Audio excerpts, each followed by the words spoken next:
नमस्कार प्यारे मित्रों, स्वागत है आप सभी का आज आपके अपने इस प्यारे पॉजिटिव चैनल में। प्यारे मित्रों, इस YouTube चैनल का नाम सबसे पहले पॉजिटिव पॉजिटिव रखा गया था, फिर पॉजिटिव पल्स कर दिया गया और अब जो इसका ओरिजिनल नाम था पॉजिटिव पॉजिटिव सिर्फ वही रखा गया है, पॉजिटिव। यह नाम मैंने लिया पॉजिटिव अडोब से, यानी एक ऐसा स्थान जहाँ का ऊर्जा क्षेत्र काफ़ी सकारात्मक होता है, काफ़ी विस्फोटक होता है आत्मज्ञान को जागृत करने के लिए, काफ़ी सहायक होता है अपने भीतर डुबकी लगवा देने के लिए, काफ़ी हेल्पफुल होता है अपने भीतर सभी प्रकार की अच्छाइयों को जन्मा देने के लिए। तो प्यारे मित्रों, आज स्वागत करता हूं मैं आप सभी का फिर से एक नए वीडियो में। प्यारे मित्रों, 5 दिनों पहले मैंने एक वीडियो अपलोड किया था, कर्म आप करते हैं या आपसे होता है, सीक्रेट ऑफ कर्माज। यह वीडियो आप सबों के द्वारा काफ़ी पसंद किया गया और बहुत सारे बुद्धिमान मित्रों ने इस पर अपने अच्छे वाले कमेंट भी लिखे हैं और कुछ मित्रों का मुझे पर्सनली मेरे व्हाट्सएप नंबर पर, जो कि डिस्क्रिप्शन में हर वीडियो में लिखा रहता है, मैसेज आया। काफ़ी अच्छे फीडबैक लोगों के रहे हैं। प्यारे मित्रों, आज मैं श्रीमद् भगवद गीता में कर्म के संबंध में क्या कुछ कहा गया है वह सब कुछ खोल के बता देना चाहता हूँ। मेरे प्यारे मित्रों, श्रीमद् भगवद गीता का अध्ययन मैं सीरियसली वर्ष 2007 से कर रहा हूँ और अब तक न जाने कितने ही संस्करणों को और कितने ही बार, मोर देन 500 या अप्रॉक्स 1000 टाइम्स मैं श्रीमद् भगवद गीता को पढ़ चुका हूँ।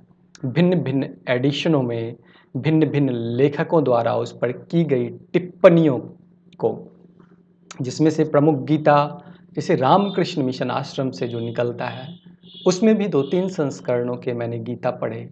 इस्कॉन की भगवद गीता मैंने पढ़ी कई बार, multiples time, more than 100-200 times. भगवान श्री रजनीश ओशो जी का श्रीमद् भगवद गीता पर सबसे बेहतरीन लेक्चर को मैंने सुना और पढ़ा। दीप त्रिवेदी जी के श्रीमद् भगवद गीता पर संपूर्ण लेक्चर्स को मैंने सुना, पढ़ा। ऐसे ही ना जाने विभिन्न कितने तरह के एडिशंस मार्केट में अवेलेबल रहते हैं, जिसकी हार्ड कॉपी लेकर के मैं पढ़ता था। और अब चूँकि इंटरनेट का ज़माना है, फास्ट इन्फॉर्मेशन पहुंचता है हमारे पास, तो ऑनलाइन मैंने बहुत सारे बुक्स को पढ़ा है। भगवान श्री कृष्ण द्वारा अर्जुन के माध्यम से हम सबों को कही गई श्रीमद् भगवद गीता मुझे बेहद प्रिय पुस्तक है। मुझे सबसे अच्छा लगता है श्रीमद् भगवद गीता को पढ़ना, उसके भीतर कही हुई गूढ़ बातों के रहस्यों को समझना और उसको अपने जीवन में अप्लाई करना। मेरे प्यारे दोस्तों, मेरे प्यारे साथियों, मित्रों, श्रीमद् भगवद गीता को पढ़ते हुए मैंने अपने जीवन में ज़बरदस्त बदलाव महसूस किया। मेरे जीवन में श्रीमद् भगवद गीता से इतनी अधिक प्रेरणा मिली है जिसका वर्णन मैं शब्दों से करने का प्रयास कर रहा हूँ। लेकिन फिर भी जो बदलाव मेरे भीतर आए हैं वो शब्दों के माध्यम से आप तक भी झलक जाए, ऐसा अभी मैं श्रीमद् भगवद गीता के हिसाब से ही अभ्यास कर रहा हूँ, कर्म योग कर रहा हूँ।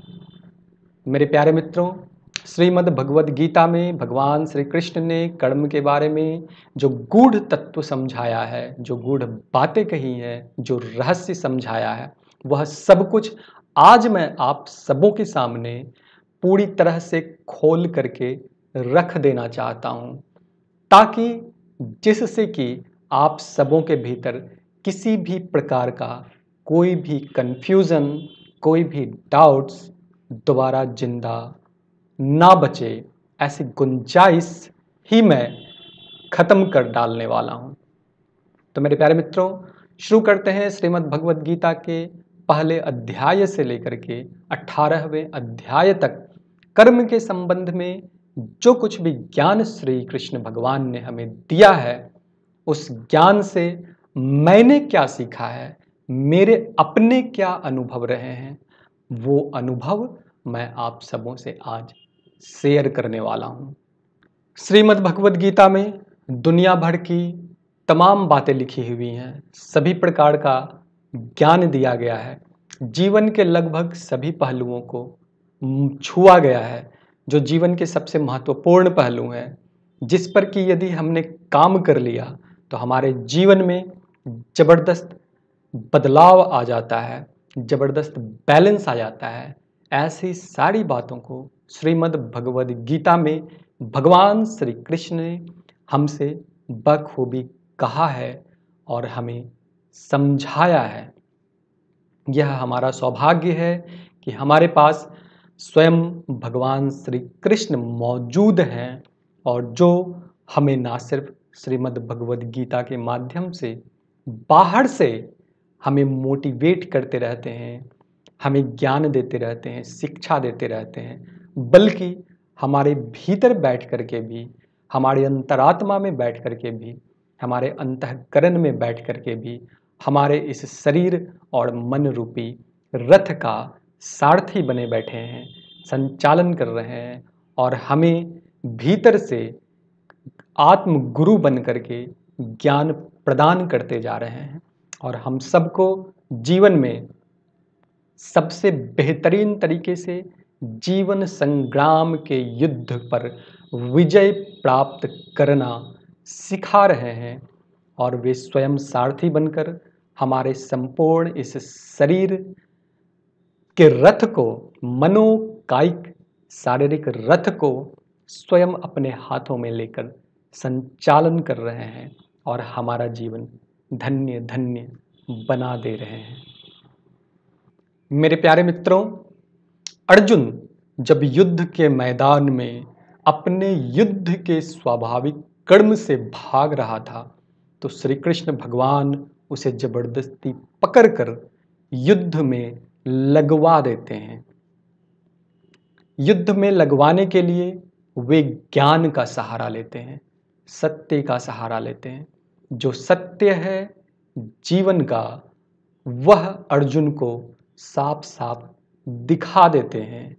फिर अर्जुन के भीतर से युद्ध करने की प्रेरणा उठ जाती है। तो श्री कृष्ण भगवान अर्जुन से कह डालते हैं कि अर्जुन, तेरा स्वभाव क्षत्रिय का है, अर्थात युद्ध करना, शिकार करना, रक्षा करना, राज्य चलाना, यह सब तेरा स्वाभाविक कर्म है।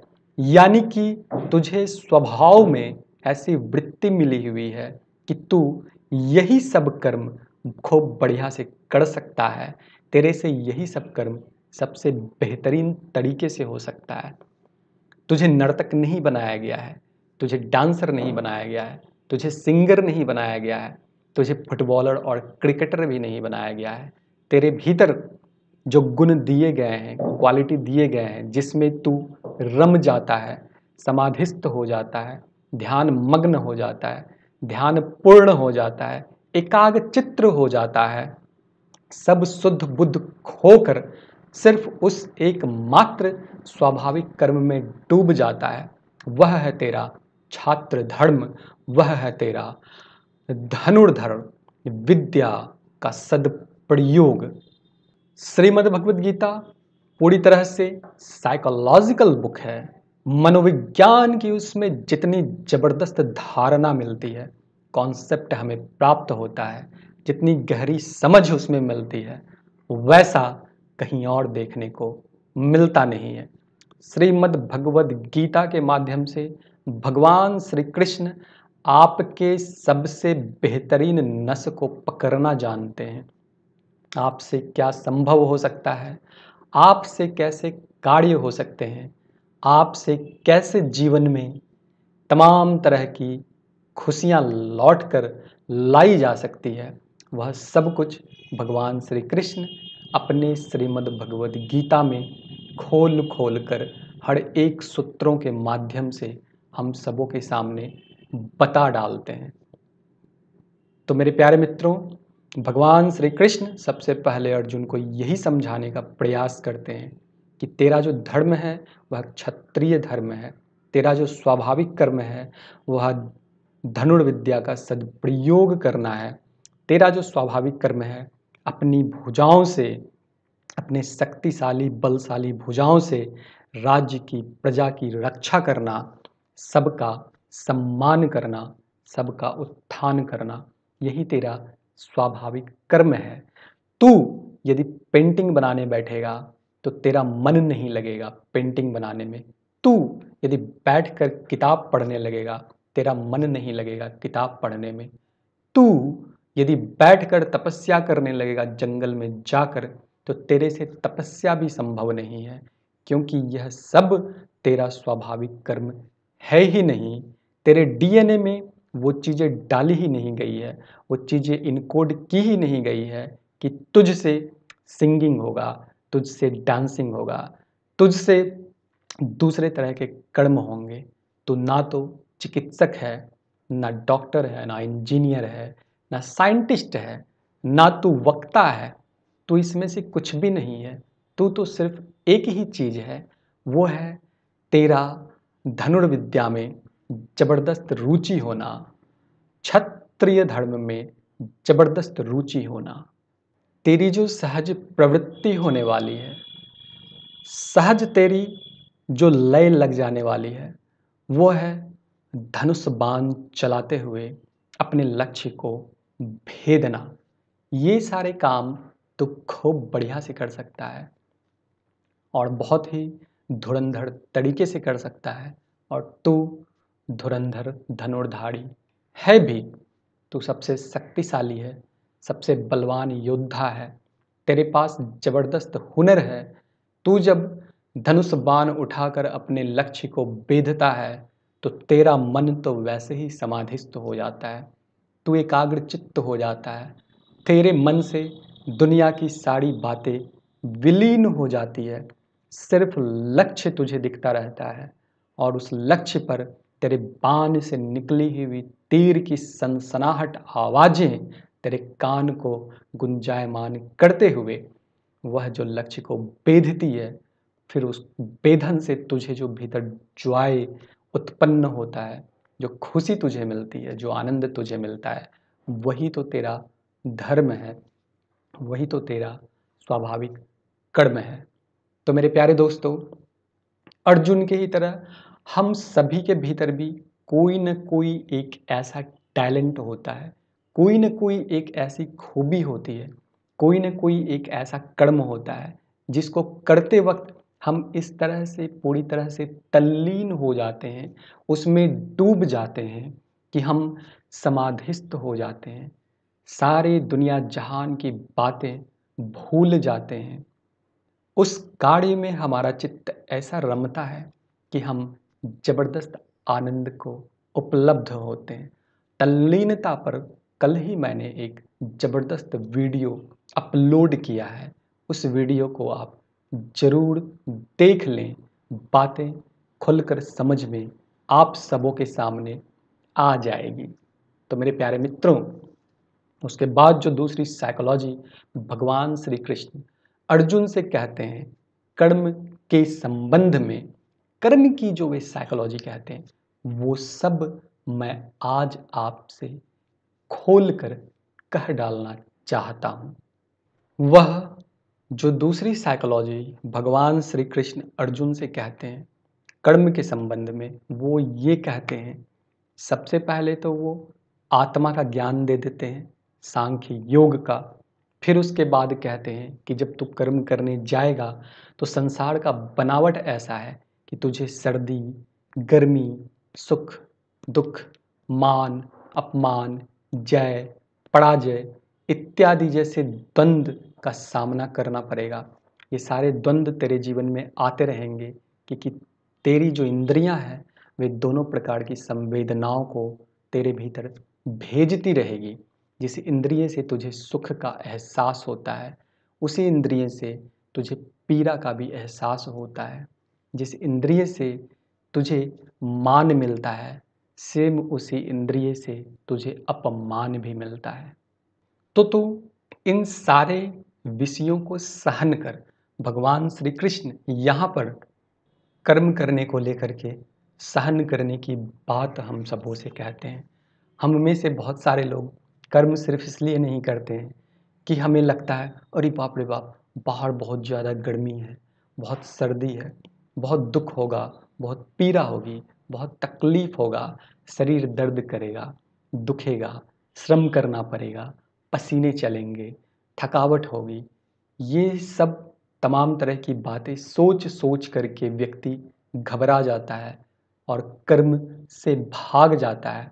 वैसे कर्म से भाग जाता है जो उसका स्वाभाविक कर्म है, जिसे यदि वो करे तो उसकी तल्लीनता उसमें लगनी ही लगनी है, लेकिन व्यक्ति उस कर्म से भी भाग जाता है।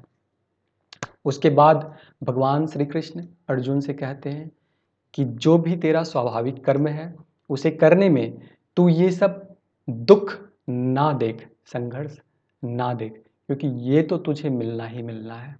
सर्दी, गर्मी, सुख, दुख, मान, अपमान, जय, पराजय जैसे द्वंद्व तो तुझे झेलने ही पड़ेंगे। तो भगवान श्री कृष्ण झेलने की बात कहते हैं, सहन करने की बात करते हैं। अभी जैसे मैं यह वीडियो बना रहा हूँ, गर्मी का मौसम है, नॉइज माइक के द्वारा आप लोगों के कानों तक नहीं चले जाए इसलिए फ़ैन ऑन नहीं कर रहा हूँ। काफ़ी गर्मी है, पसीने चल रहे हैं, लेकिन वीडियो बना रहा हूँ क्योंकि यह वीडियो बनाना मेरा स्वाभाविक कर्म है। इसमें मेरी तल्लीनता लग जाती है, समाधि लग जाती है, तो मैं यह अपना स्वाभाविक कर्म कर रहा हूँ। इसके लिए मैं सर्दी को, गर्मी को सहन कर रहा हूँ, दुख तकलीफ को सहन कर रहा हूँ, भूख प्यास को सहन कर रहा हूँ, सारे तरह की तमाम चीज़ों को सहन कर रहा हूँ अपना कर्म करने के लिए। तो कर्म करने में तकलीफ़ें तो आती ही आती हैं, लेकिन उसे सहन करने की बात भगवान श्री कृष्ण बतलाते हैं कर्म के संबंध में। दूसरी बात जो वो सीक्रेट डिस्क्लोज करते हैं कर्म के संबंध में, वह है द लॉ ऑफ कर्मा और कर्म योग का नियम, कि कैसे कर्म से हम योगी हो सकते हैं, कैसे कर्म करते हुए हम परमात्मा से जुड़ सकते हैं। तो उसमें जो सबसे बड़ा सीक्रेट रिवील करते हैं, रहस्य उद्घाटित करते हैं, वो ये करते हैं कि हम सभी लोग जो भी कर्म करते हैं तो हमारा उद्देश्य, हमारा फोकस सिर्फ और सिर्फ कर्म के फल पर होता है। कर्म पर हमारा फल पूरा फोकस नहीं होता है। हम कोई भी काम सिर्फ इसलिए करना चाहते हैं क्योंकि हमें उससे एक खास रिजल्ट बाहर लाना होता है। यदि वो रिजल्ट बिना कर्म किए भी मिल जाए तो हम कर्म करना पसंद नहीं करेंगे। हम सभी लोग यदि बिना कर्म किए ही फल प्राप्त कर ले, जैसे लोग धन कमाने के लिए कर्म करते हैं, महान उद्यम करते हैं, यदि लोगों को बैठे बिठाए ही धन मिल जाए तो 90% लोग कर्म से भाग जाएंगे। कुछ ही लोग ऐसे होंगे जो कि कर्म करना पसंद करेंगे। धन मिले या ना मिले वो उनके लिए महत्वपूर्ण नहीं है, लेकिन कर्म करने में जो उन्हें रस मिलता है वह उन्हें प्यारा लगता है, लोग उसके लिए कर्म करते हैं। तो भगवान श्री कृष्ण यही सीक्रेट कर्म योग में बतलाते हैं कि तू जो भी कर्म करता है फल की आशा से करता है, फल की आशा से करेगा तो फल तेरे वश में है ही नहीं। तो कर्म कर डालेगा, रिजल्ट होगा या नहीं होगा तेरे वश में नहीं है। तू सिर्फ कर्म की गुणवत्ता को बढ़ा सकता है, अर्थात तू सिर्फ ठीक से कर्म कर सकता है। उसका रिजल्ट क्या मिलने वाला है यह मैं तय करता हूँ, यह प्रकृति तय करती है, तेरे से वह तय नहीं होता। तेरा अधिकार क्षेत्र सिर्फ और सिर्फ कर्म करने तक ही सीमित है। तो यहाँ पर वो यह सीक्रेट उद्घाटित करते हैं कि तू अब से जो भी कर्म करे तो रिजल्ट प्राप्त करने के लिए ना करे, बल्कि चूंकि उस कर्म को करने में तुझे मजा मिलता है, तेरा स्वाभाविक कर्म है, तेरे भीतर से आता है, इसलिए तू कर। कर्म करके तुझे आनंद मिलता है, इसलिए तू कर। यह कर्म योगा है। रिजल्ट की तू परवाह नहीं करेगा तो तुझे दुख नहीं होगा, क्योंकि तुझे दुख इसीलिए होता है क्योंकि तू रिजल्ट की चिंता करता है, रिजल्ट की परवाह करता है। तू रिजल्ट पाना चाहता है, रिजल्ट यदि तेरे अकॉर्डिंग नहीं मिलता है तो दुखी हो जाता है, रिजल्ट यदि तेरे कर्म के हिसाब से मिल जाता है तो फूले नहीं समाता। दोनों स्थिति में तू विचलित होता है। तुझे जब इच्छित फल मिल जाता है तो खुशी के मारे पगला जाता है, जब तेरे को इच्छित फल नहीं मिलता है तो भयानक दुखी होकर डीमोटिवेट हो जाता है, निराश, हताश, परेशान हो जाता है, पीड़ित हो जाता है, मानसिक तकलीफ, बेचैनी, पागलपन, विक्षिप्तता में चला जाता है। रिजल्ट मिल जाता है तो तू प्राइड से भर जाता है, ईगो से, अहंकार से, खुशी के मारे तो बहकी बहकी बातें करने लगता है, बहकते बहके तू कदम उठाने लगता है, तो गुड़ का गोबर कर डालता है। यानी तेरे से सब गलत कर्म होने लगते हैं अति उत्साह में आकर के। तो रिजल्ट ओरिएंटेड तू कर्म करेगा तो तू बुरी तरह से फल में फंस जाएगा, बंध जाएगा, तेरे से कर्म भी नहीं होगा, क्योंकि तू तो डरा डरा रहेगा। तो कर्म करेगा कैसे कि अरे बाप रे बाप, रिजल्ट मिलेगा कि नहीं मिलेगा। हल्की सी भी आहट कि रिजल्ट नहीं मिलने वाला है तेरे को कर्म से डिगा डालेगी, तो कर्म छोड़कर भाग जाएगा, तेरे से कर्म होगा ही नहीं। भगवान श्री कृष्ण ठीक उल्टा साइकोलॉजी बताते हैं यहाँ पे। तू कर्म कर, तेरा जो स्वाभाविक कर्म है तू उसको करने में मजा ले, तू उसका आनंद उठा। रिजल्ट तो जो होना है वो होना ही है, रिजल्ट को तू भूल जा। अब यहाँ पे गलत कर्म करने की बात नहीं बोलते, क्योंकि निषिद्ध कर्म, अकर्म, विकर्म, ये सब की भी चर्चा करते हैं भगवान श्री कृष्ण भगवद गीता के 3 अध्याय कर्म योगा चैप्टर में। तो कर्म के बारे में जो वो सिद्धांत बतलाते हैं कि तू ऐसे कर्म करेगा रिजल्ट के लिए नहीं, सिर्फ कर्म को एंजॉय करने के लिए, तो तेरा कर्म सबसे शुद्ध सात्विक होगा, तो कर्म के फल के बंधन से बच जाएगा, तो कर्म से भी बच जाएगा। कर्म करने से नहीं, कर्म के जो बंधन होते हैं उससे बच जाएगा, तो निर्लिप्त रहेगा, मुक्त रहेगा, जल में कमल की भांति रहेगा, कीचड़ में खिलने वाले कमल की भांति रहेगा। कीचड़ में कमल रहेगा लेकिन कमल में कीचड़ नहीं घुस सकता है। कीचड़ को कमल सुशोभित कर डालेगा, लेकिन कमल को कीचड़ दुर्गंधित नहीं कर सकता है, अशोभित नहीं कर सकता है। निर्लिप्तता का सबसे बेहतरीन उदाहरण है कीचड़ में कमल। तो ऐसे ही जीवन जीने की प्रेरणा भगवान श्री कृष्ण हम सबों को श्रीमद् भगवद गीता के माध्यम से देते हैं। उसके बाद भगवान श्री कृष्ण कर्म के रहस्य को समझाते हैं कि कर्म पैदा कैसे होता है, कर्म की उत्पत्ति कैसे होती है। और यहीं पर वो सीक्रेट बात है कि क्या हम सब लोग कर्म करने को लेकर स्वतंत्र हैं या बंधे हुए हैं। तो उद्घाटित करते हैं भगवान श्री कृष्ण अगले अपने अध्यायों में कि अर्जुन, कर्म तो तू बंधा हुआ ही करेगा। यानी तेरे लिए जो कर्म का निर्धारण है वो बंधा हुआ होता है, वो प्रकृति तय करती है, वो ईश्वर आत्मा परमात्मा तय करता है, बड़ी शक्ति सुप्रीम शक्ति तय करती है। तू तय नहीं करता है कि तू धनुर्धर ही बन जाए, तू और कुछ क्यों नहीं है, तू धनुर्धर ही क्यों है। कभी तू ऐसा सोचा तो क्षत्रिय परिवार में ही क्यों जन्मा, तू क्षत्रिय ही क्यों है। कभी तू ऐसा सोचा तो कुछ और भी तो हो सकता था। तो यहाँ पे तेरी स्वतंत्रता नहीं है, क्योंकि तू ईश्वर के लीला का हिस्सा मात्र है तो बंधा हुआ है। तो यहाँ पर स्वतंत्रता नहीं है, लेकिन जो तेरे से कर्म करवाया जा रहा है उसको करने की भी तुझे स्वतंत्रता है या नहीं है, तो इस पर गौर कर ले। जो तुझे स्वाभाविक कर्म मिला है तो उससे भाग सकता है, इतनी स्वतंत्रता है। लेकिन 18वें अध्याय में मज़ा ये है कि भगवान श्री कृष्ण यह भी बता डालते हैं कि ये भी तेरा भ्रम है कि तू ज़्यादा समय तक अपने स्वाभाविक कर्म से भाग पाएगा। और हकीकत भी यही है कि कोई भी व्यक्ति परवश हुआ अपने स्वाभाविक कर्म से भाग ही नहीं सकता है। उसका स्वाभाविक कर्म से ज़बरदस्ती उसको कर्म में लगवा ही डालता है।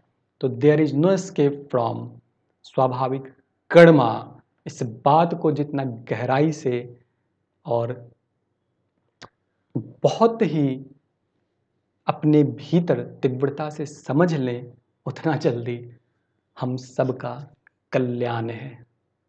यदि अर्जुन ही कर्म को करने वाला करता होता तो भगवान श्री कृष्ण उससे ये कभी नहीं करते कि तू जो सोच रहा है कि तू इन सारे योद्धाओं को मारेगा, ये तो मेरे द्वारा पहले ही मार दिए गए हैं। यहाँ पर वो बड़ा स्पष्ट निर्देश देते हैं, परमात्मा के तल से बोलते हैं कि परमात्मा ने ये तो पहले ही तय कर रखा है कि ये सारे क्षत्रिय लोग तेरे हाथों मारे जाएंगे। तू तो सिर्फ निमित्त है, खिलौना है, पपेट है, कठपुतली है परमात्मा के हाथों का। तू तो वंशी है, धुन तो वही बजाता है। तू तो सिर्फ इंस्ट्रूमेंट है, टूल्स है परमात्मा का, काम तो वही करता है। तो तू उसे कर, तो परमात्मा के काम में बाधा न दे। यही सारी बातें भगवान श्री कृष्ण अर्जुन को परमात्मा के लेवल से समझाते हैं। तो इस वीडियो में आज यह सिद्ध हो चुका है श्रीमद् भगवद गीता से भी कि आपका कोई भी हाथ नहीं है कर्म करने को लेकर के। यानी कि कर्म तुझसे कौन सा होगा ये तू तय नहीं करता है, प्रकृति तय करती है, परमात्मा तय करते हैं। लेकिन तू सिर्फ इतना तय कर सकता है टेम्पोरली कि तू कर्म करेगा या कर्म से भागेगा। बस इतना सा खेल है। ये बातें यदि आपको समझ में आ गई तो जीवन धन्य धन्य हो गया। तो आज के लिए इस वीडियो में इतना ही। बाकी का ज्ञान मैं दूसरे वीडियो में लेकर आऊँगा। तब तक के लिए आप इस वीडियो को पूरा देखें, लाइक करें, चैनल सब्सक्राइब कर दें, बेल आइकॉन की घंटी को बजा डालें, दूसरों से भी ये वीडियो शेयर करें ताकि आप सभी तक यहाँ से जाने वाला ज़बरदस्त परमात्मीय ज्ञान आप लोगों तक लगातार पहुँचता रहे। क्योंकि मैं नहीं हूँ, परमात्मा कर्म कर रहे हैं। परमात्मा इस मुँह से, शरीर से माध्यम बना करके अपनी बात आप सबों तक रख रहे हैं। तो यह भगवान की वाणी है, मैं तो हूँ ही नहीं, मैं तो विलीन हो चुका हूँ प्रभु में। तो प्रभु ही ये गीत गा रहे हैं। तो ये भी एक नया यूट्यूब गीता है, ऐसा समझें और मज़े करें। धन्यवाद दोस्तों।